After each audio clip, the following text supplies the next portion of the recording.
بسم اللہ الرحمن الرحیم۔ السلام علیکم سیکنڈ ایئر، آپ کو مطالعہ پاکستان کی آن لائن کلاس میں خوش آمدید۔ آج ہمارا مطالعہ پاکستان کا جو موضوع ہے وہ ہے پاکستان کا ثقافتی ورثہ، جو آپ کی ٹیکسٹ بک میں صفحہ نمبر 93 پہ دیا ہوا ہے۔ پچھلی کلاس میں ہم نے قدیم وادی سندھ کی خصوصیات جو ہیں ان کا تفصیلی جائزہ لیا تھا، اور ہم نے دیکھا کہ آج سے کم و بیش 5000 سال قبل کس طریقے سے اس سرزمین پر انسان جو ہے وہ ایک منظم انداز میں بس رہے تھے، رہ رہے تھے، یہاں تک کہ شمال مغربی درے جو ہیں ان سے حملہ آوروں کا سلسلہ، ان کی آمد کا سلسلہ شروع ہوا۔ تو کئی علاقوں سے تعلق رکھنے والے یہ لوگ جو تھے، یہ بر صغیر کے مختلف علاقوں سے ہوتے ہوئے لاہور اور پشاور ملتان میں پہنچے، اور ان میں سے بہت سارے ایسے تھے جنہوں نے مستقل یہاں پر رہائش اختیار کی، مستقل یہاں پر ان علاقوں میں بس گئے۔ ان لوگوں کے ساتھ یہ جو مختلف علاقوں سے آنے والے لوگ تھے، ان میں ظاہر ہے کہ فنکار بھی شامل تھے، شعراء بھی تھے، ان میں موسیقار بھی تھے، ماہرین تعمیرات بھی تھے۔ تو ان لوگوں کی آمد سے وادی سندھ جو ہے اس میں یونان، ایران، افغانستان اور وسطی ایشیا سے آنے والے جو لوگ ہیں، آنے والے جو فنون ہیں، ان کا امتزاج ہوا، اور اس امتزاج سے ایک بہت ہی خوبصورت اور ایک ملی جلی ثقافت جو ہے وہ ابھری۔ جہاں تک مسلمانوں کا تعلق ہے تو مسلمان جو ہیں وہ وادی سندھ میں 712 میں محمد بن قاسم کی قیادت میں یہاں پر آئے، داخل ہوئے یہاں پر، اور انہوں نے یہاں کی مقامی ثقافت جو ہے اس پر اسلامی ثقافت کے اثرات مرتب ہونا شروع ہوئے۔ وہ اپنے ساتھ اسلامی ثقافت لے کر آئے تھے، اور یہاں کی مقامی ثقافت جو ہے اس پر اسلامی اور عرب ثقافت جو ہے اس نے اپنے اثرات ڈالنا شروع کیے۔ مسلمان جو ہیں انہوں نے پورے برصغیر میں اپنا رنگ جمایا، اور ہر شعبے میں ان کے جو فنون تھے انہوں نے مقامی لوگوں پر اپنے اثرات ڈالے، ان کو متاثر کیا۔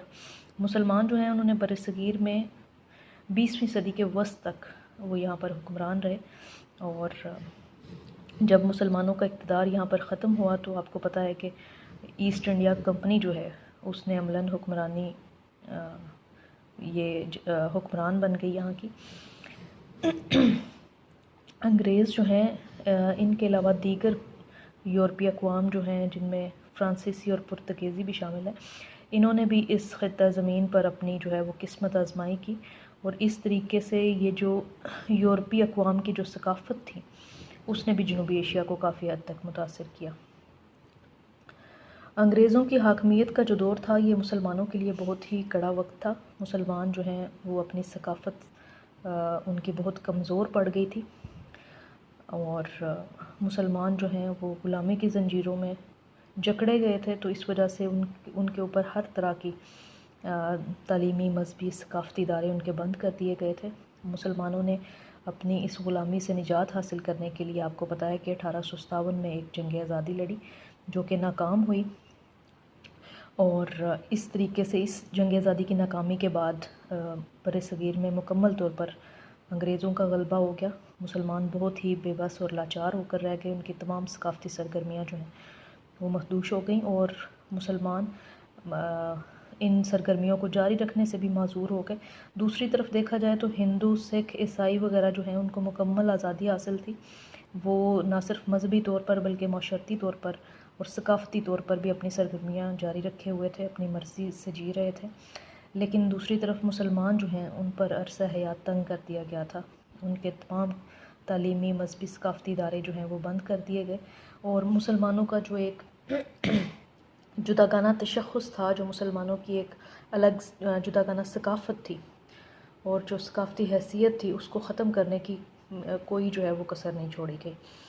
جنگ آزادی کے بعد جو ہے یہ اسلامی تعلیمات کا جو ہے کوئی انتظام باقی نہیں رہا، اور اس پر ظلم یہ کہ ہندو جو تحریکیں تھیں، انتہا پسند تحریکیں، انہوں نے مسلمانوں کے تشخص کو، ان کے وجود کو ختم کرنا چاہا، اور ان کے مسلمانوں کے عقائد جو ہیں، بنیادی عقائد، ان کے خلاف بھی زہر اگلنا شروع کر دیا۔ ان تحریکوں کے بارے میں آپ تفصیلاً پڑھ چکے ہیں، اس مطالعہ پاکستان کے جو ابتدائی ابواب ہیں ان میں آپ ان حالات اور واقعات کا جو ہے وہ تفصیلات آپ جانتے ہیں، پڑھ چکے ہیں۔ ان تحریکوں میں آریہ سماج، سنگٹن، شدیب اور برہمن سماج وغیرہ جیسی فرقہ وارانہ تنظیمیں جو ہیں وہ ملوث تھیں، انہوں نے مسلمانوں کو تباہ کرنے کی، ان کا تشخص، ان کی ثقافت کو کچلنے کا کوئی موقع ہاتھ سے نہیں جانے دیا۔ اور اس جو زوال کا یہ جو دور تھا، اس میں مسلمان جو ہیں جب ان کا وجود اور ان کا تشخص داؤ پہ لگا ہوا تھا، تو اس تاریک دور میں ایک عظیم رہنما جو ہیں سر سید احمد خان، انہوں نے مسلمانوں کی قیادت سنبھالی۔ ان کی تحریک علی گڑھ وہ بھی آپ پڑھ چکے ہیں۔ اس تحریک کی قیادت جو ہے وہ سر سید احمد خان نے کی، اور انہوں نے مسلمانوں کی نشاط ثانیہ کا بیڑا اٹھایا۔ مسلمانوں کو ان کی مذہبی، سیاسی، معاشرتی اور ثقافتی حقوق دلانے کے لیے انہوں نے جو ہے وہ مسلمانوں کی رہنمائی کی اس تحریک کے ذریعے۔ تحریک علی گڑھ جو ہے اس تحریک کے تحت مسلمانوں کے لیے سکول قائم کیے گئے، کالج بھی بنایا گیا۔ کالج جو علی گڑھ کالج تھا، بعد میں یونیورسٹی کا اس کو سٹیٹس ملا۔ اس تحریک میں جو ہے وہ مولانا شبلی، مولانا الطاف حسین، مولانا ڈپٹی نذیر احمد، محسن الملک، وقار الملک وغیرہ سمیت کئی اکابرین جو ہیں انہوں نے سر سید کے شانہ بشانہ کام کیا۔ پھر جن لوگوں نے ان کا کام آگے بڑھایا، ان میں مولانا محمد علی جوہر، مولانا شوکت علی، مولانا حسرت موہانی، مولانا ظفر علی خان اور علامہ اقبال وغیرہ جو ہیں یہ شامل ہیں۔ انہوں نے مسلمانوں کو ان کی انفرادی حیثیت کو برقرار رکھنے میں، مسلمانوں کی ثقافت جو ہے اس کو محفوظ کرنے میں اس تحریک کی خدمات جو ہیں وہ قابل ذکر ہیں۔ اور برصغیر کے طول و عرض میں بہت ساری اور شخصیات جو ہیں انہوں نے سر سید احمد خان سے متاثر ہو کر اپنے اپنے علاقوں میں اس قسم کی سرگرمیاں جو ہیں ان کا آغاز کیا، اور بہت سارے تعلیمی ادارے جو ہیں مسلمانوں کی ثقافت کو محفوظ رکھنے کے لیے بنائے گئے، جن میں جامعہ ملیہ اسلامیہ، اسلامیہ کالج لاہور، اسلامیہ کالج پشاور، حلیم کالج کانپور، اور ایسے کئی ادارے جو ہیں وہ خاص طور پر قابل ذکر ہیں، جنہوں نے مسلمانوں کے تشخص کو، ان کے وجود کو، ان کی ثقافت کے تحفظ کے لیے بہت کوشش کی۔ تو رقبے کے اعتبار سے اگر دیکھا جائے تو وادی سندھ جو ہے یہ موجودہ پاکستان کا ایک بہت بڑا حصہ ہے۔ یہ وادی جو ہے یہ مسلمانوں کا مرکز بنی، اور اس نے پاکستان کے جو لوگ ہیں، اہل وطن جو ہیں، ان کو ایک بیش قیمت ثقافتی ورثے سے نوازا ہے۔ اس وادی نے پاکستانی جو ہیں وہ اس بات پر فخر کر سکتے ہیں کہ ان کی تہذیب اور ثقافت جو ہے وہ دنیا کی قدیم ترین ثقافتوں میں اس کا شمار ہوتا ہے۔ پاکستان کا جو ایک بیش بہا ورثہ ہے، ثقافتی ورثہ، اس پر فخر کیا جا سکتا ہے۔ برصغیر میں جو مسلمان ہیں انہوں نے 1000 سال تک جو ہے کم و بیش حکومت کی ہوئی ہے یہاں پر، اور انہوں نے زندگی کے مختلف شعبوں میں حیرت انگیز کارکردگی کا مظاہرہ کیا ہوا ہے۔ فن موسیقی، فن تعمیر، خطاطی، اس کے علاوہ سنگ تراشی، شاعری، مصوری وغیرہ میں انہوں نے دنیا بھر میں اپنا لوہا منوایا۔ تو پاکستانی عوام جو ہے وہ اپنے اس ثقافتی ورثے پر جتنا بھی فخر کریں وہ کم ہے۔ مختلف شعبوں میں مسلمانوں نے جو شاہکار پیش کیے ہیں ان کی کوئی مثال نہیں ملتی، اور پاکستان کا جو ورثہ ہے یہ جمالیاتی ذوق اور اعلیٰ پائے کے علوم و فنون اور اپنی منفرد حیثیت کی وجہ سے پوری دنیا میں جانا جاتا ہے۔ پوری دنیا میں اہل فکر اور اہل نظر جو لوگ ہیں وہ اس کو بڑی اہمیت دیتے ہیں، اور پاکستان میں مختلف فنون کے حوالے سے موجودہ جو شہ پارے ہیں ان کا مشاہدہ کرنے کے لیے بڑی تعداد میں سیاح جو ہیں وہ آج بھی پاکستان کا رخ کرتے ہیں۔ یہ جو شاہکار ہیں ان میں ان کا اگر ایک اجمالی جائزہ پیش کیا جائے تو ان میں سب سے پہلے فن تعمیر کا ہم ذکر کریں گے۔ مسلمان ماہرین تعمیرات جو ہیں انہوں نے اس قسم کے اور اتنی خوبصورت اور اتنی شاندار عمارتیں تعمیر کی ہوئی ہیں کہ عقل دنگ رہ جاتی ہے۔ ان تعمیرات جو ہیں ان میں لال قلعہ دہلی، شاہی مسجد دلی اور آگرہ کا تاج محل، اسی طرح شاہی قلعہ آگرہ کا، قطب مینار جو دلی میں ہے، اس کے علاوہ ہمایوں، اکبر اور شیر شاہ سوری کے جو مقبرے ہیں یہ خاص طور پر قابل ذکر ہیں۔ پاکستان تقسیم برصغیر کے بعد جو علاقے پاکستان کے حصے میں آئے ان میں جو فن پارے یا جو تعمیرات کی گئی ہیں ان میں خاص طور پر جہانگیر کا مقبرہ جو لاہور میں واقع ہے، نور جہاں کا مقبرہ لاہور، شاہی مسجد لاہور، شاہی قلعہ لاہور، اس کے علاوہ چبرجی اور شالامار باغ، مسجد وزیر خان اور جامع مسجد ٹھٹہ، جامع مسجد شیر شاہ اور جو بیرا میں ہے اور مسجد محابت خان وغیرہ جو کہ پشاور میں واقع ہے. اس کے علاوہ رتاس اور اٹک کے جو قلعے ہیں وہ بھی خاص طور پر قابل ذکر ہیں. اور اس کے علاوہ مقبرہ شاہ رکن عالم جو کہ ملتان میں واقع ہے. یہ تعمیرات جو ہیں یہ اپنی مثال آپ ہیں، اور مسلمانوں کا جو فن تعمیر ہے اس کا یہ منہ بولتا ثبوت ہیں یہ تمام تعمیرات جو ہیں. فن موسیقی کی اگر بات کی جائے تو ہندوؤں کا جو دور تھا اس میں فن موسیقی کو کافی عروج حاصل ہوا یہاں پر، لیکن مسلمانوں کی آمد کے بعد جو موسیقی ہے اس کو کئی نئی جہتیں ملیں، اور مسلمان جو ہیں انہوں نے کئی سر اور ساز ایجاد کیے یہاں پر. برصغیر میں مسلم دور کی موسیقی جو ہے اس پر ایران کے علاوہ ایران، عرب اور کئی مسلم علاقوں کے سروں کا اثر موجود تھا. مسلمان جو ہیں انہوں نے کلیان، راگ، ایمن، کافی اور حسینی کانتڑا جو ہے کانٹڑا اس دور میں دریافت کیا.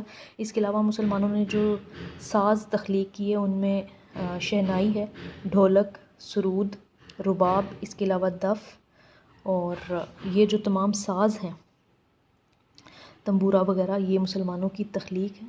اور یہ ساز جو ہیں یہ آج بھی موسیقی میں ان کو بڑی قدر و منزلت حاصل ہے. اس کے علاوہ امیر خسرو جو ہے اس نے نئے نئے ساز اور راگ ایجاد کیے.